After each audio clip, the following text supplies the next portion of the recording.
Il est 13h30 à Kinshasa. Mesdames et messieurs, bonjour. Bienvenue à ce bulletin d'information. Le président de la République démocratique du Congo, Félix Antoine Tshisekedi, est à New York, aux États-Unis d'Amérique, depuis le dimanche 17 septembre 2023, à la tête d'une forte délégation de ministres et autres personnalités nationales. Le chef de l'État va participer cette semaine à la 78e session de l'Assemblée générale des Nations unies. Félix Tshisekedi s'exprimera devant l'ONU le mercredi 20 septembre. Il marche commentaire. Arrivé le dimanche 17 septembre à New York, aux États-Unis, le président Félix Tshisekedi va participer à la 78e session de l'Assemblée générale de l'Organisation des Nations unies. Le chef de l'État congolais est programmé pour prendre parole à la tribune des Nations unies le mercredi 20 septembre, selon le protocole des séances. Félix Tshisekedi devra, selon le communiqué de la cellule de communication présidentielle, y évoquer notamment des questions sécuritaires dans l'Est de la République démocratique du Congo, en mettant la communauté internationale devant ses responsabilités pour trouver une solution durable. Sans doute, le chef de l'État congolais va réaffirmer le caractère irréversible du processus électoral congolais. Cela démontre que le pays a réalisé plusieurs progrès, notamment dans le domaine de la diplomatie. Par ailleurs, le chef de l'État congolais prendra part au forum sur des objectifs de développement durable ODD. Aussi, il va rencontrer le secrétaire général de l'ONU, Antonio Guterres, pour évoquer la situation sécuritaire en RDC et surtout le futur de la MONUSCO. Bien, autre chose à présent, le gouvernement s'engage à intégrer le frais de transport et la mécanisation de 50 000 agents certifiés. Sont là les résolutions des travaux de la commission paritaire gouvernement banque syndicat de la fonction publique. Ces assises de 5 jours qui se sont clôturées ce samedi 17 septembre à Soutani Hôtel avaient pour objectif d'évaluer le décret d'exécution des engagements déjà pris par le gouvernement lors des accords de Bibois. Regardez. Désormais, le pacte social est scellé entre le gouvernement et le bon syndicat de l'administration publique. Le gouvernement s'engage à l'application intégrale du décret du Premier ministre fixant la grille barymique au 4e trimestre de cette année en cours, en intégrant les frais des indemnités et des transports et la mécanisation des 50 000 agents certifiés jusqu'à présent non encore rémunérés, et c'est dans le but d'améliorer l'inclusion salariale. Une mesure qui entrera en vigueur au 4e trimestre de cette année. Ce sont là les résolutions issues des travaux de cette commission paritaire. Suivant les orientations de son Excellence Monsieur le Président de la République, chef de l'État, son Excellence Félix Antoine Tshisekedi Tshilombo, qui considère qu'il n'y aura point de décollage de ces grands Congo sans une administration publique digne de ce nom, qui soit au rendez-vous de l'efficacité, de l'efficience et des résultats. Une administration publique où le fonctionnaire ne sera plus regardé comme un numéro matricule et une charge, mais plutôt comme un acteur majeur du développement. Si en que ces travaux se sont clôturés par la signature d'un protocole d'accord entre les deux parties. Les syndicats, quant à eux, ont exprimé leur satisfaction au président de la République pour avoir tenu à ses engagements. Eux, ils s'engagent aussi à leur tour de soutenir le gouvernement dans ses efforts de mobilisation de recettes en restant vigilants et signalant les cas de fraude, des détournements des fonds publics et de la corruption. Arriver à des conclusions acceptables, ça ne peut que nous enchanter, parce que là au moins, nous avons les éléments de restitution auprès de nos affiliés, de nos adhérents, de nos syndiqués. Quand nous sommes entrés dans cette salle, nous ne pensions pas atterrir en beauté. C'était vraiment difficile de part et d'autre, mais Dieu merci, nous avons atterri en beauté et c'est un sentiment de satisfaction qui nous anime. Évaluer la mise en œuvre des engagements pris par le gouvernement lors des accords de Bibois, tel a été l'objectif de ces travaux de 5 jours entre le gouvernement et le banc syndical de l'administration publique INAP en sigle. L'Institut supérieur des techniques appliquées ISTA du territoire de Kasangulu, dans la province du Congo central, éprouve d'énormes difficultés de fonctionnement.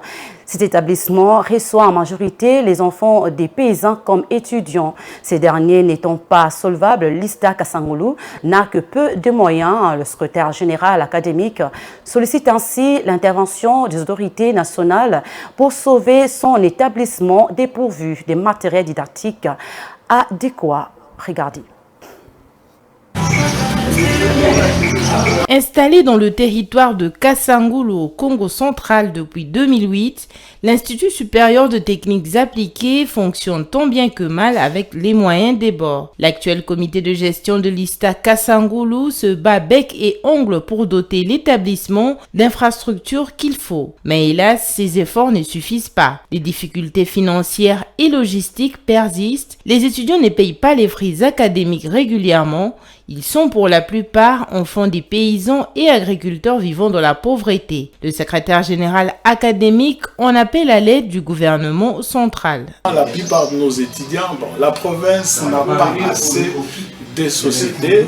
Souvent, ces étudiants-là, ce sont nos étudiants qui viennent aussi de la province, qui vivent aussi presque du champ, le parent fait le champ, tout ça. Raison pour laquelle nous avons toujours été un peu compréhensifs pour les frères, parce que l'effectif aussi fait défaut. Nous avons un effectif de 500 étudiants, 510.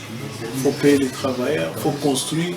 Raison pour laquelle nous pensons que si le gouvernement aussi nous revenait en aide, cela nous fera plaisir.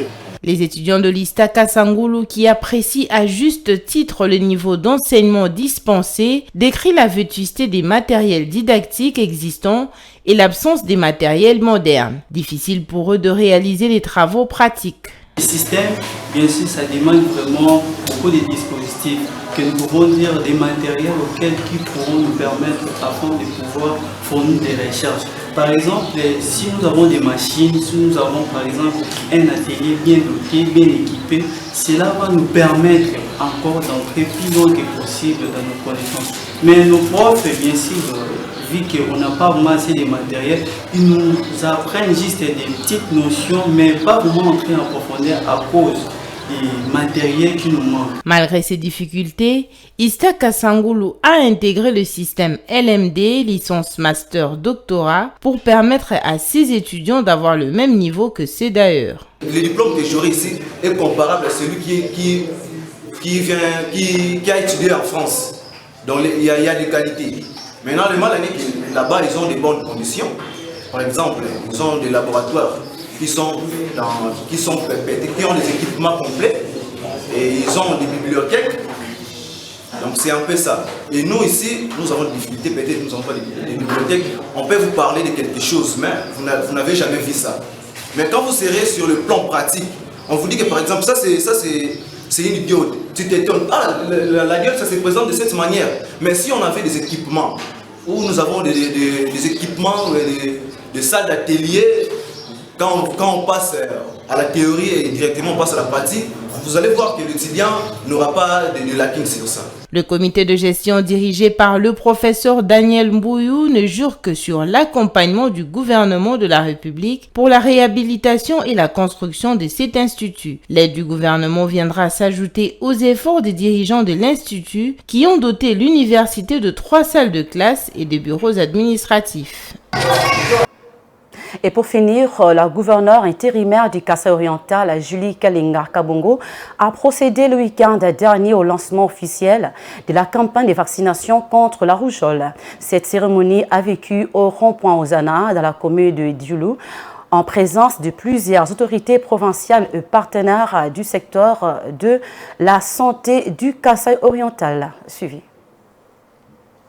Dans son discours, Julie Kalinga Kabongo a de prime abord rendu hommage au chef de l'État Félix Antoine Tshisekedi Tshilombo pour son choix porté sur les secteurs de la santé dans son programme d'action. Elle a aussi remercié tous les partenaires techniques et financiers du secteur de la santé pour leur contribution à cette campagne de vaccination avant de s'adresser directement à la population concernée. La première autorité de la province a invité tous les parents ayant les enfants de 0 à 5 ans entre 9 mois, de les emmener dans les centres de santé le plus proche ou à d'autres sites aménagés pour la vaccination. J'ai le réel plaisir de présider ce jour cette cérémonie du lancement officiel de la campagne de vaccination contre la rougeole. À cette occasion, je rends d'abord un hommage mérité à son Excellence Félix Antoine Tshisekedi Tshilombo, président de la République démocratique du Congo, pour son choix porté au secteur de la santé dans son programme d'action. Je remercie ensuite tous les partenaires techniques et financiers du secteur de la santé qui ont contribué à l'organisation de cette campagne de vaccination. Je témoigne enfin toute ma gratitude à vous tous qui avez rehaussé de votre présence cette manifestation. Honorable président de l'Assemblée provinciale, distingués invités, je reste convaincu que 6 jours d'activité sont une occasion pour chacun, à ce qui les concerne, de conjuguer les efforts afin que la campagne de vaccination soit une totale réussite. Car vacciner, c'est protéger.